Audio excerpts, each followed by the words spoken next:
Sean bienaventurados los pobres de espíritu, porque de ellos es el reino de los cielos. Sean bienaventurados los que tienen humildad, porque ellos la tierra heredarán. Sean bienaventurados los que viven en el llanto, porque ellos serán bien consolados. Sean bienaventurados los sedientos de justicia, porque ellos serán al fin saciados. Sean todos bienaventurados, sean todos bienaventurados, sean todos bienaventurados, sean todos bienaventurados, sean bienaventurados los que son misericordiosos, porque ellos tendrán misericordia. Sean bienaventurados los limpios de corazón, porque ellos verán un día a Dios. Sean bienaventurados los que buscan la paz, porque hijos de Dios les llamarán. Sean bienaventurados los justos perseguidos, porque de ellos es el reino de los cielos. Sean todos bienaventurados, sean todos bienaventurados, sean todos bienaventurados, sean todos bienaventurados. Bienaventurados si os persiguen por mi nombre y os causan cualquier mal. Llenaos el corazón de gozo y de paz, la recompensa será eterna. Sean todos bienaventurados, sean todos bienaventurados, sean todos bienaventurados, sean todos bienaventurados, sean todos bienaventurados, sean todos bienaventurados, sean todos bienaventurados, sean todos bienaventurados. Bueno, pues bienvenidos todos y todas. Una sesión más de nuestro seminario. Espero que se vayan solucionando los problemas que he visto por ahí que había de vídeo. No sé cómo va la cosa. Un gusto reencontraros otra vez este miércoles y que nos va a acompañar Margarita Saldaña, que la tenemos por ahí, que luego la presentaremos. Pero como siempre, lo primero que hacemos cuando nos juntamos es poner todo esto pues en manos de ¿quién? Pues en manos del jefe, que es el que es el que sabe y tiene criterio, y para que nos ayude, nos ilumine y que de aquí salga pues lo mejor que pueda salir, para que seamos capaces de seguir ayudando a todos los que lo necesitan. Yo creo que esta vez de la oración se iba a encargar María José. Cheli, te vas a encargar tú, ¿verdad, preciosa?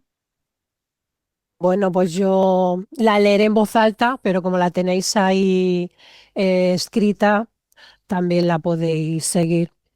Bueno, pues como dice Mercedes, nos ponemos en presencia del Padre, le ofrecemos esta sesión, que bueno, pues sus frutos lleguen a toda la organización y más allá, ¿no? Pues en el nombre del Padre, del Hijo y del Espíritu Santo.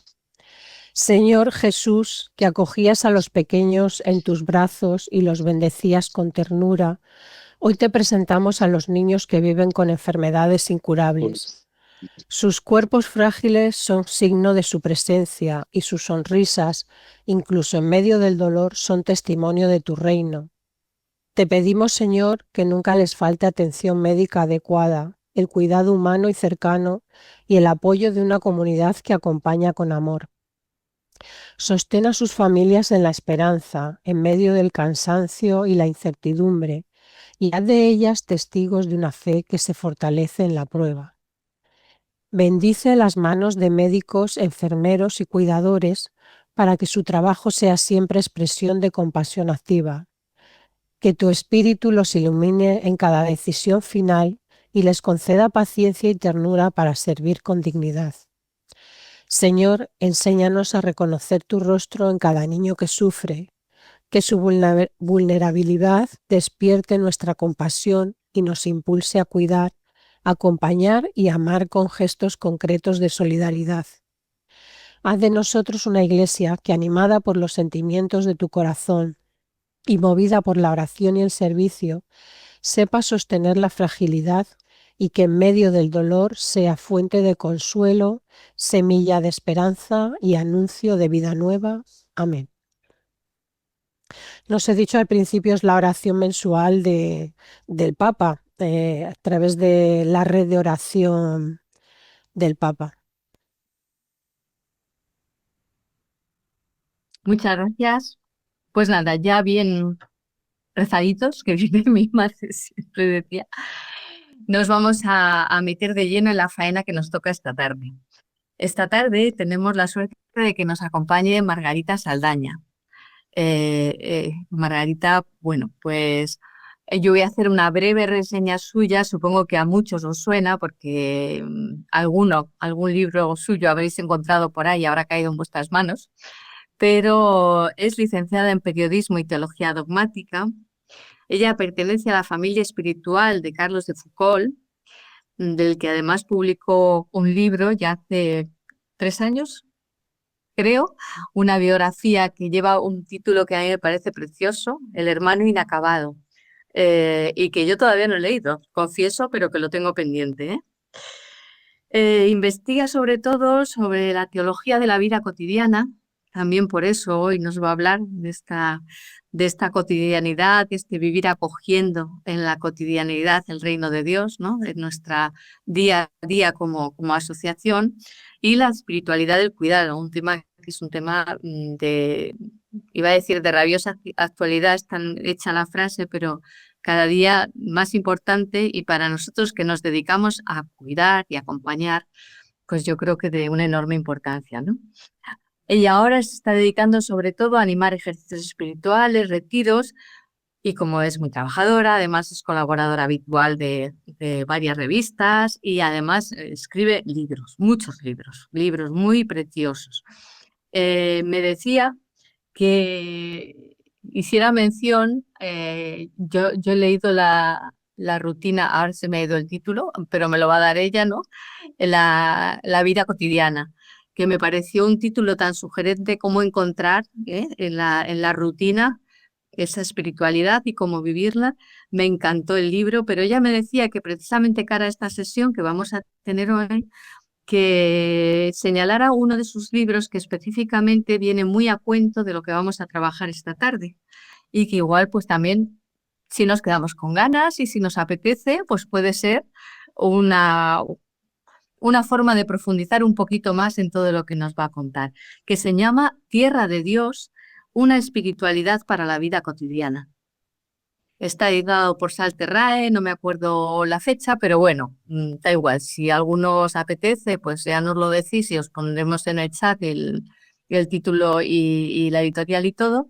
Y qué más, pues no puedo decir nada más que darle unas gracias enormes por acompañarnos esta tarde, Margarita, porque estamos encantados de tenerte, porque la presentación que compartiste promete ser de lo más sugerente, ¿eh? Y con unas ganas enormes de escucharte, pues bienvenida a Manos Unidas.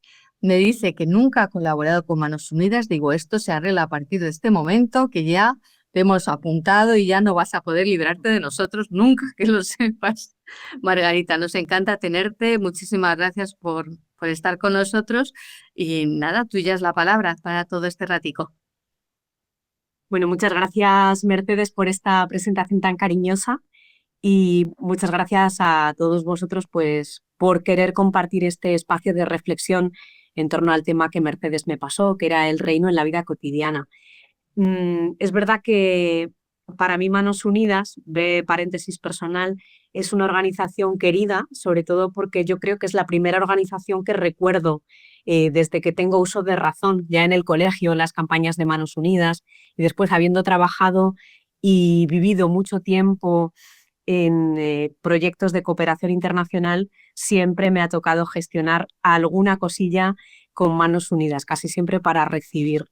Y me siento pues muy, muy agradecida y por eso contenta también de poder compartir la reflexión esta tarde. En Mercedes, como os decía, me había lanzado este tema que para mí además es muy, muy querido. Me gustaría comenzar invitándoos a que miréis esta imagen que he elegido como carátula de la presentación. No sé si alguno quiere decir algo de lo que ve ahí, muy brevemente, pero algún eco de lo que se ve, de lo que evoca esta imagen.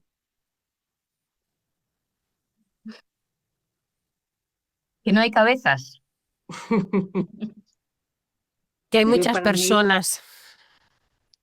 Bueno, pues que estamos en la época de la infoxicación, como a él le llaman, donde estamos controlados por los ordenadores, por las máquinas, por el algoritmo, por todo eso. Y no entramos en nuestro interior.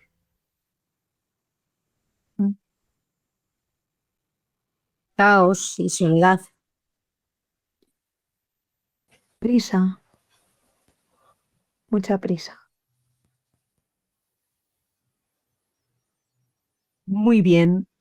Es una imagen que me regaló una amiga después de una sesión justamente sobre la espiritualidad de la vida cotidiana y que a mí me gustó mucho porque creo que, en primer lugar, nos remite a la época en la que vivimos, que alguien ha denominado de infoxicación, que tiene sus riesgos, pero también tiene sus oportunidades. No hay cabezas, parece que hay prisa, pero hay muchos vínculos. Si os fijáis, hay una red inmensa de conexiones ahí que se teje en torno a distintos elementos que estoy segurísima de que forman parte de nuestras vidas cotidianas. Está el factor tiempo, está el factor digitalización, está el café que evoca el encuentro, la tertulia, la reflexión personal y si os fijáis ahí también está la cruz, ese símbolo que tiene tal potencia para iluminar toda nuestra vida de seguimiento de Jesús, ¿no? Llamados como estamos a vivir en el mundo al estilo del Señor. Cuando yo pienso en la palabra reino, pienso espontáneamente también en la palabra misión. Para mí, el reino de Dios está asociado a la misión. Creo que esto también para Manos Unidas es algo muy importante. No hay un reino abstracto, desconectado del devenir humano, sino que el reino está intrínsecamente relacionado con el envío. Y os remito aquí a la etimología de la palabra misión, que como sabemos quiere decir ser enviado. La misión es un encargo, es algo que se nos confía, no algo que nos inventamos ni que nos damos a nosotros mismos, sino que recibimos dado por otro. La iniciativa de toda misión es del Señor. Y por eso entonces digo que el reino está vinculado intrínsecamente a la misión, porque somos enviados y enviadas a hacer de nuestra vida cotidiana, una proclamación del reino. ¿Y qué es el reino? Pues el reino podríamos decir muy sencillamente, de una manera escueta, comprensible, que es la intervención definitiva de Dios en la historia. Esto puede hacernos pensar en una intervención escatológica remitida al final de los tiempos, cuando Cristo venga en gloria en esa segunda venida, o nos puede hacer pensar también en esa escatología de lo cotidiano, en esa experiencia de que Dios ya aquí y ahora, en lo concreto de nuestra vida, en la complejidad de ese mundo que veíamos representado en la carátula, está ya actuando, está interviniendo y comprometiéndose con nosotros. El reino, entonces, podemos considerarlo como una utopía. Me gusta a mí mucho también esta palabra utopía, que quiere decir un lugar que está más allá de todo lugar. El reino es como ese horizonte que nos atrae constantemente, que se nos da, que se nos ofrece gratuitamente, que es gracia, y que al mismo tiempo convoca todas nuestras energías y se convierte en misión, en envío y en tarea cotidiana. Esto es así gracias a nuestra vocación bautismal, que es aquella que nos convoca a todos más allá de nuestros estados de vida, que nos convoca a seguir tras los pasos del Señor.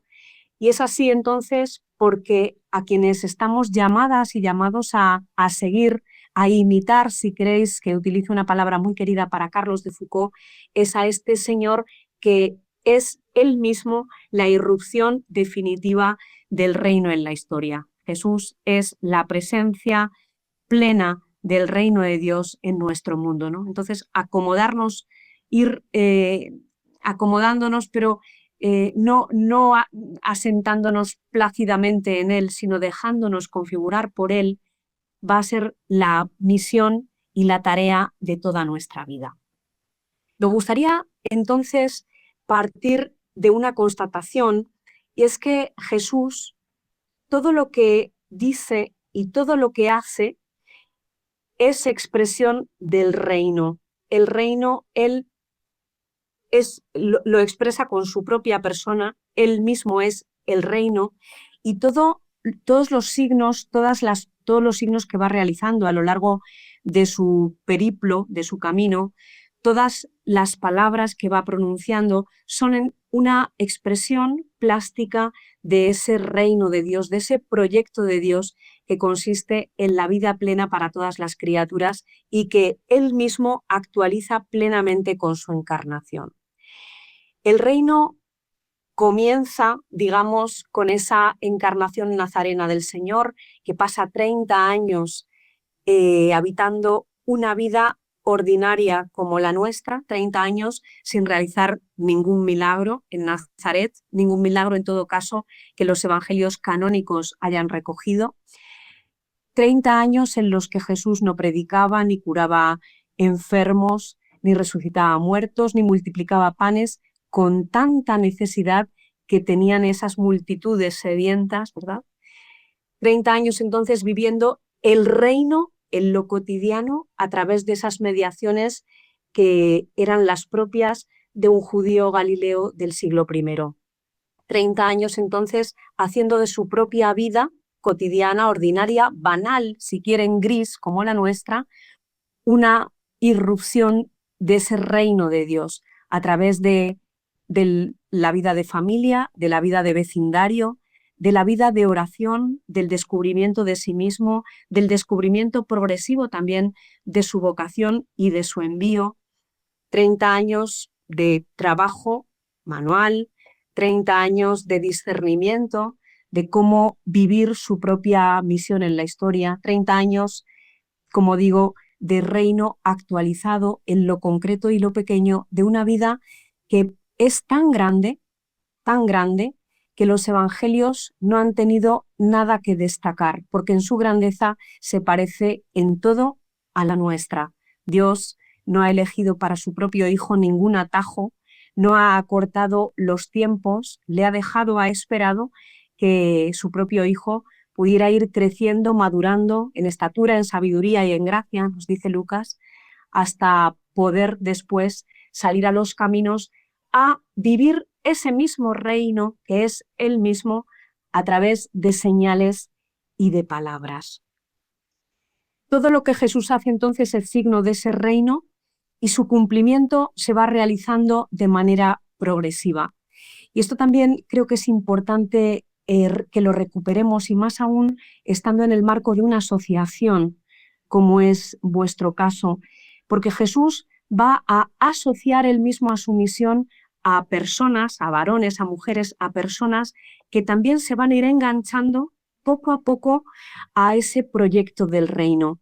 Un proyecto que va a implicar una transformación radical y por eso las señales del Señor hacen que la realidad que parece más cerrada se transforme. Los ciegos salen de las tinieblas y ven, los cojos salen de su parálisis y pueden caminar.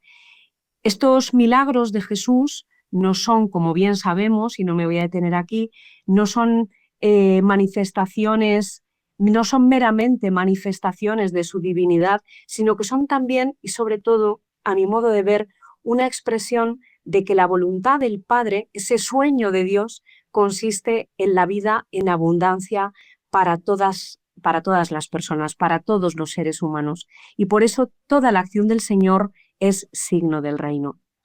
Pero también Jesús, a lo largo de esa vida ministerial por los caminos de Galilea, va a ir expresando el reino en distintas palabras y en distintas imágenes.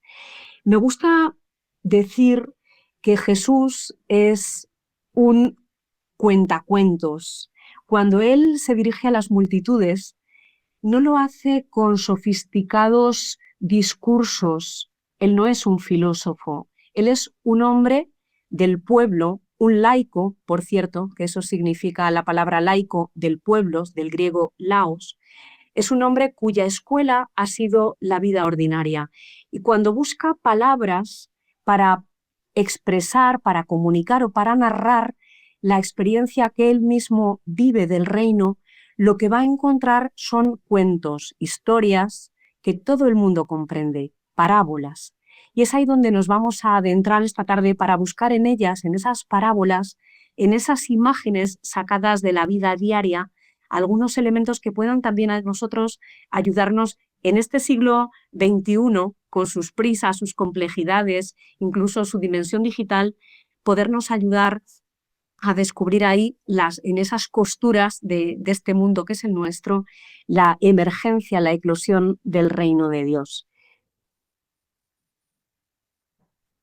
Jesús, bueno, ya lo he dicho, habla el lenguaje de las muchedumbres, pero me quiero detener aquí porque creo que aquí hay un elemento que nos concierne también a nosotros y que tiene que ver con nuestra manera de hablar.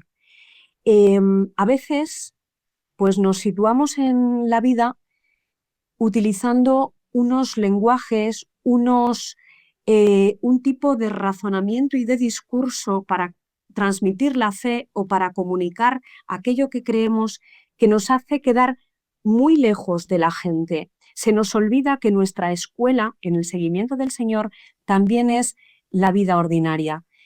Se nos olvida que estamos llamados a transmitir la gracia de este reino que nos apasiona, que nos coge por dentro el corazón, de manera que la gente pueda entenderla. Por eso quisiera aquí hacer esta anotación, ahora que estamos en Cuaresma, de la necesidad que tenemos de vivir una conversión en nuestros lenguajes pastorales, apostólicos, evangelizadores, de tal manera que también nuestra palabra y nuestro modo de narrar y de contar tenga que ver con esa identificación con el Señor, que, como digo, no habla como un erudito ni como un gran estudioso, sino como un hombre de la calle. Y por eso, también por eso, su palabra tiene autoridad. Cuando Jesús habla, si se fijan, la gente queda asombrada, maravillada, da crédito a lo que Jesús dice, porque no habla de oídas ni a partir de teorías, sino que habla de lo que conoce porque lo ha vivido, y porque lo ha vivido y lo vive en lo concreto y en lo sencillo de la vida. ¿Y de qué habla Jesús? Les voy a invitar a ir al capítulo 13 del Evangelio de Mateo. Esta tarde no van a tener tiempo de volver a recorrer todos los textos, pero tal vez pueda ser también un ejercicio bonito para esta Cuaresma en clave de conversión de nuestros lenguajes para poder actualizar en lo cotidiano este reino de Dios. Volver entonces a este capítulo 13, a las parábolas del reino, tal y como nos las cuenta el evangelista Mateo. La primera de ellas es la parábola del sembrador. La conocemos de memoria, no me voy a detener a leerla, pero sí también quisiera hacer otra anotación metodológica.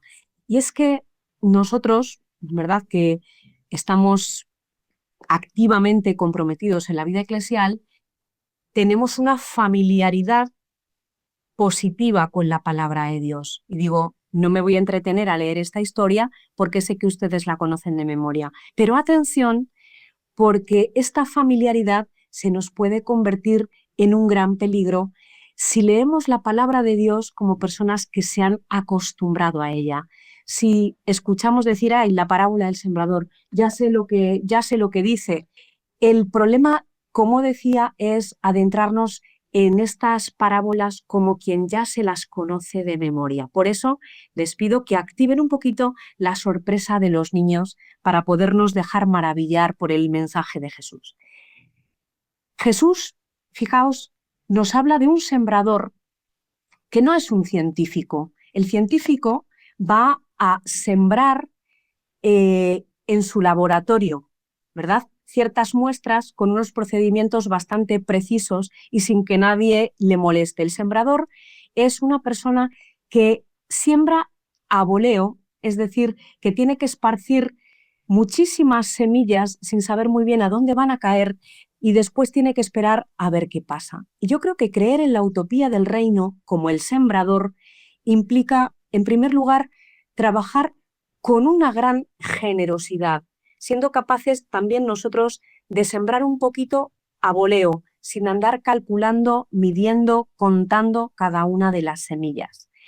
En segundo lugar, significa también creer en la utopía del reino, considerar y no perder nunca de vista que nuestra generosidad es necesaria, pero no es suficiente. ¿Por qué? Pues porque el fruto de aquello que sembramos no depende directamente de nosotros. De nosotros depende esa generosidad en la siembra, ese esfuerzo puesto en la tarea. Pero necesitamos después aprender a esperar. Aprender a esperar que las semillas vayan creciendo, siguiendo su curso, que las condiciones meteorológicas no sean favorables, aprender a esperar sin estar pendientes de los resultados y agobiados con los resultados que tantas veces nos preocupan en nuestros proyectos y en nuestra acción. Y en tercer lugar, también creer en la utopía del reino creo que supone asumir de entrada una cierta pérdida y una cierta frustración.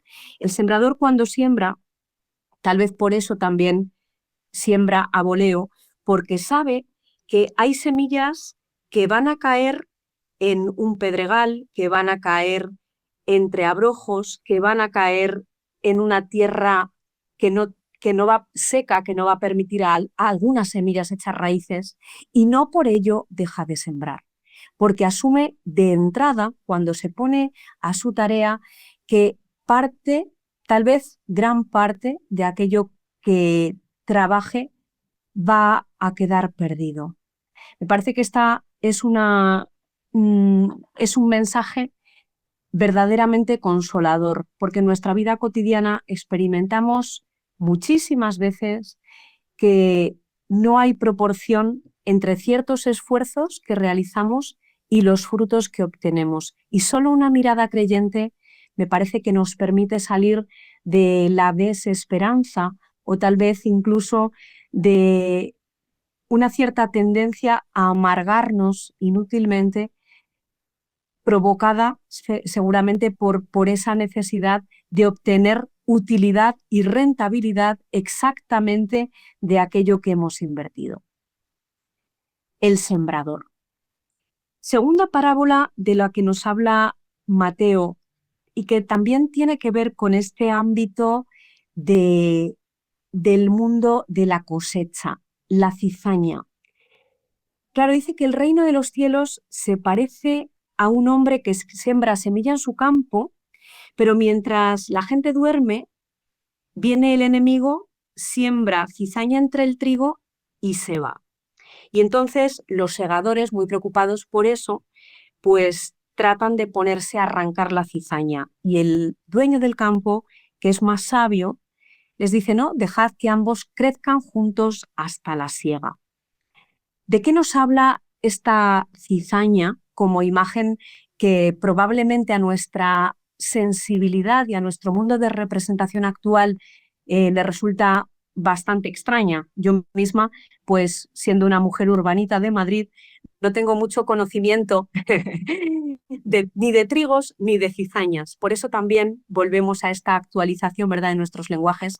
Si Jesús viviera hoy en alguna de nuestras ciudades, probablemente hablaría del reino de Dios utilizando metáforas muy distintas de las que pudo utilizar en el siglo I en un contexto agrario.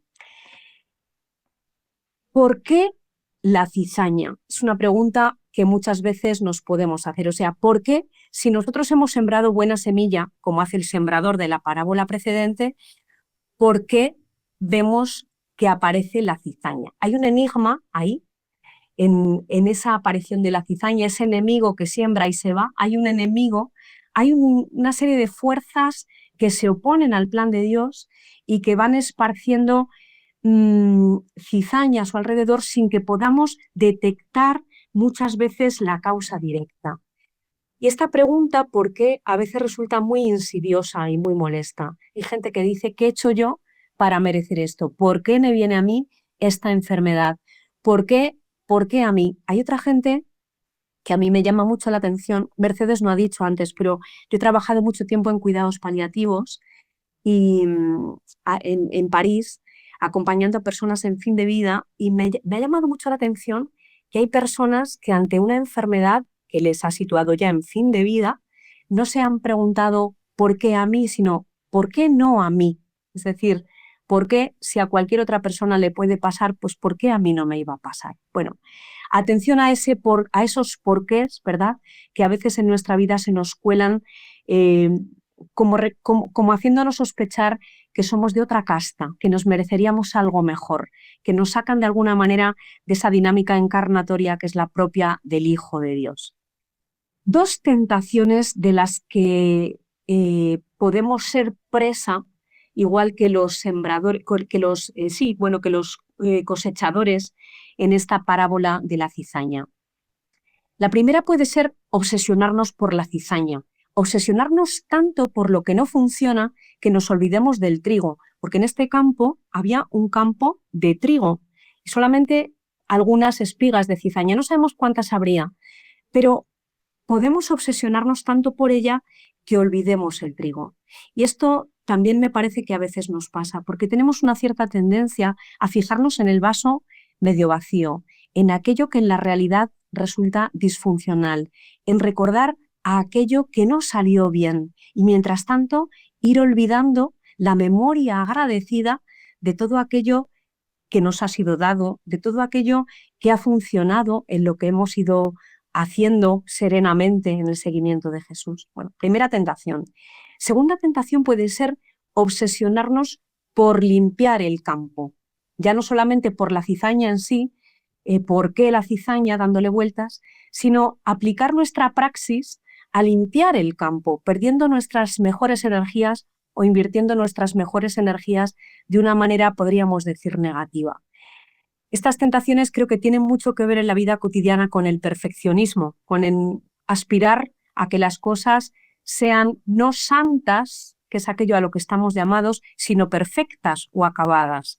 De ahí el título que mencionaba Mercedes de mi biografía sobre Carlos de Foucault, El hermano inacabado. Somos personas inacabadas, siempre en camino, que necesariamente gestionamos también proyectos inacabados e imperfectos. Cuando publicas el primer libro, en todo caso fue mi experiencia, resulta muy frustrante que después de tanto corregir, cuando lo abres, cuando lo ves impreso y lo abres, lo primero que encuentras casi es la única errata que quedó. Bueno, pues pactar de alguna manera con esa mediocridad de las erratas, dejando que el Señor sea quien dé curso, ¿verdad?, al cumplimiento de su proyecto en la historia. Lo nuestro es sembrar. Por eso nuestro desafío, del que nos habla esta parábola, es hacer lo que podemos y dejar ser la realidad con confianza, una realidad que está en manos de Dios. Tercera metáfora, tercera imagen, el grano de mostaza, que no sé si alguna vez habéis visto en la realidad, pero que es verdad que es pequeñísimo. Es una semilla que mide 2 milímetros de diámetro y que nos habla de la utopía del reino, que es el proyecto, el sueño de Dios, y que consiste en apostar por todo lo pequeño. ¿Cómo es posible que el reino de los cielos se parezca a un grano de mostaza? Podría haberse parecido pues a una semilla más grande, más potente. No, a una semilla que es minúscula. Y esto nos invita entonces a hacer un profundo acto de fe en nuestra vida cotidiana, porque muchas veces apostar por lo pequeño es costoso. No vemos nada, necesitamos creer en la potencia que alberga aquellas realidades pequeñas que aparentemente todavía no dan nada. Esto estoy segurísima de que en los proyectos de Manos Unidas es una experiencia muy constante. Acto de fe quiere decir también tener paciencia, saber esperar, confiar en que todo lo pequeño, cuando se coloca entre las manos de Dios, cuando se deja ser entre las manos de Dios, cuando se acuna con ternura y con confianza, puede dar fruto. En ese caso, pues estaremos alineadas y alineados con la propia experiencia de Jesús, que dice que después este árbol va a ser el más grande y hasta las aves del cielo vendrán a anidar en sus ramas. Cuarta imagen, la levadura. La levadura para hacer el pan. Jesús habla también a las mujeres y en tiempos de Jesús cocer el pan era una tarea propia de mujeres. Recordemos que las mujeres también son discípulas. En esas multitudes que siguen al Señor hay frecuentemente 5.000 que comen, eran 5.000 hombres, pero no contaron ni a las mujeres ni a los niños, que probablemente eran 2 veces más, ¿no? Las mujeres también son seguidoras, son discípulas, son personas que están sedientas del mensaje de Jesús y Jesús se acomoda también a su mundo cotidiano. Por eso elige esta imagen de la levadura, como hablará en otro caso, por ejemplo, de la alegría de aquella mujer que pierde las moneditas y cuando las encuentra, aquellas 10 monedas, va a convocar a sus amigas para decirles: alegraos, que he encontrado la moneda que se me había perdido. Bueno, esta levadura nos habla de que, pues, de proceso, de algo que las mujeres conocemos bien, sobre todo aquellas que habéis tenido, pues, la gracia de ser madres, ¿no? El proceso de todo lo que se gesta en lo escondido. Nos habla de esas realidades que van a crecer discretamente y que van a desplegar una eficacia que casi no nos podemos explicar. Es una forma de estar, entonces, podríamos decir, en el mundo, esta de la levadura, a la que Jesús nos llama, una forma muy nazarena, porque se trata de transformar desde dentro, disolviéndonos, desapareciendo, haciendo leudar, subir la masa, gracias a nuestra capacidad de confundirnos con esa masa, sin alarde, sin prestigio. Qué necesarias son estas personas levadura en nuestros proyectos y en nuestros entornos. Nos gusta más ser como los panes bien terminados, que salen del horno y huelen fenomenal. Nos gusta más eso que asumir esta potencia tan, podríamos decir, kenótica, si me lo permiten, y en este tiempo de Cuaresma parece que es una imagen bonita, de la levadura que sabe desaparecer, que sabe morir para que la masa pueda crecer. Qué necesarias estas personas levadura en nuestros entornos profesionales, en nuestras asociaciones, en nuestro mundo familiar, comunitario, en nuestro mundo eclesial. El tesoro y la perla. El tesoro y la perla nos habla de un reino de los cielos que se parece a un hombre que al encontrar un tesoro escondido en el campo, por la alegría que le da, dice Mateo, va, vende todo lo que tiene y compra aquel campo. Y se parece también a un mercader que anda buscando perlas finas y que cuando encuentra una que tiene mucho precio, va y vende todo para comprarla. Claro, el reino es una realidad muy valiosa, una realidad de un valor que se nos escapa. Nunca podremos llegar a medirlo, a mesurarlo.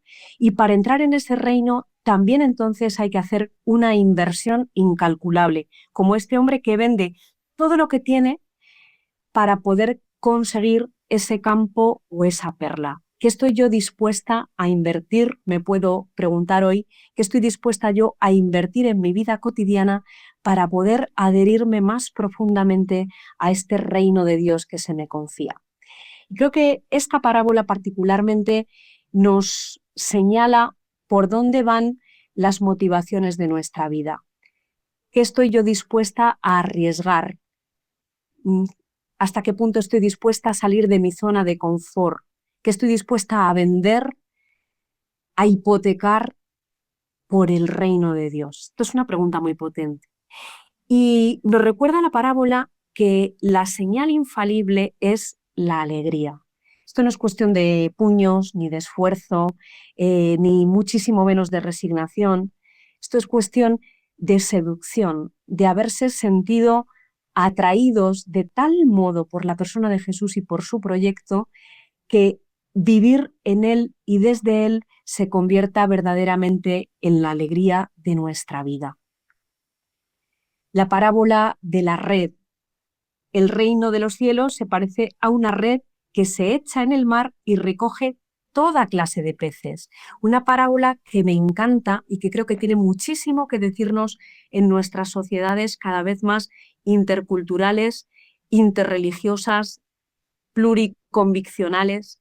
Una parábola que nos habla de la vigilancia que debemos tener hacia esa tendencia que también siempre nos acecha del exclusivismo. Ya decían en los primeros siglos del cristianismo aquel axioma: fuera de la iglesia no hay salvación. Ese axioma ya quedó muy bien reformulado y explicado, pero siempre nos acecha de alguna manera. Fuera de nuestros círculos, fuera de nuestros modos de comprender la realidad, ¿acaso no habrá salvación? Es que el Señor no es capaz de ir atrayendo hacia sí y hacia su proyecto pues toda la realidad. Esta red nos habla entonces de resistencia y de flexibilidad. Es un objeto que es capaz de contener, de albergar una muchedumbre de peces sin romperse, y nos invita a mirar la realidad con una mirada, yo diría, entrañable. Entrañable, es decir, una mirada que brota desde la compasión, desde esa capacidad de ponernos en la piel de otros, sin relativizar, porque no todo vale, pero con profunda esperanza, porque toda persona vale. No sea que por miedo a caer en el relativismo, echemos redes que agobian o que aprisionan la vida porque perdamos la esperanza. No todo vale, es verdad, y por eso nos remitía Mercedes al principio al Señor, que es el que tiene el criterio, y el criterio del Señor es que no todo vale, pero toda persona vale. Atención entonces a no dejar fuera a nadie. Una mirada también entrañable hacia la diversidad, ¿no? La diversidad de peces que entra en la red nos habla de esa diversidad cada vez más grande que encontramos en nuestros entornos vitales y que muchas veces se convierte en una amenaza en lugar de ser para nosotros una oportunidad. Por eso, en medio de la diferencia, la fraternidad es posible, y entonces estamos cada vez más llamados también a poder actualizar esa fraternidad posible por medio de nuestros compromisos cotidianos, ¿no? Albergando todo lo diferente sin relativismo, pero con la mirada entrañable que Dios tiene hacia nuestro mundo. Bien, estas son las palabras y las imágenes que Jesús empleó en el siglo I para hablar del reino de Dios en lo cotidiano, en su cotidiano, y yo ahora os voy a dejar y quisiera como confiaros esta pregunta. Si aquellas fueron las palabras y las imágenes de Jesús, ¿cuáles podrían ser hoy las tuyas en este proceso de conversión de nuestros lenguajes? ¿Cuáles serían hoy nuestras palabras y nuestras imágenes para hablar del reino de Dios en nuestra vida cotidiana a partir de aquello que nos rodea, que nos envuelve día a día?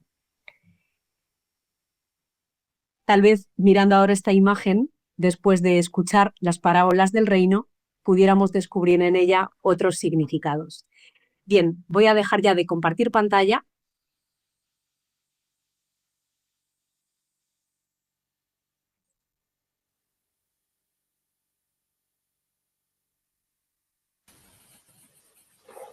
Aquí, que muchas gracias, que la verdad es que sí, cambia el significado de la imagen. Sí, sí, ahora le podemos dar una vuelta a todo eso que estamos viendo allí, ¿no? Y efectivamente cómo llenar de vida, cómo llenar de Dios en cada una de las cosas que están en nuestra vida cotidiana, ¿no? Esa rutina habitada por Dios, cómo encontrarle en la cotidianeidad, ¿no? Muchísimas gracias, ha sido una delicia escucharte, de verdad. Y bueno, pues creo que hablo en nombre de todos para decirte que nos ha ayudado mucho, que nos ha enseñado mucho a mirar de otra manera, que es la parte importante, ¿no? Ser capaces de cambiar nuestra mirada, que te sientas parte ya de la familia de Manos Unidas, que no te vamos a dejar ya tranquila, no te preocupes, somos muy pesadas. Y nada, que un gusto. Nos vamos a ir ya a trabajar por grupos a las salas pequeñas, entonces ya te despedimos. Y bueno, cualquier cosa que quieras y que necesites de Manos Unidas, pues ya sabes dónde estamos y encantados de haber disfrutado este rato. Un beso enorme, muchas gracias. Muchas gracias, que continuéis bien. Gracias. Chao. Y lo dicho, nos vamos a los grupos pequeños a trabajar, familia. Lo que habíamos mandado, ya sabéis, el escritito este que me mandamos siempre previo para hacer ya un poquito este camino de antes para llegar ya a los grupos con ello cerrado.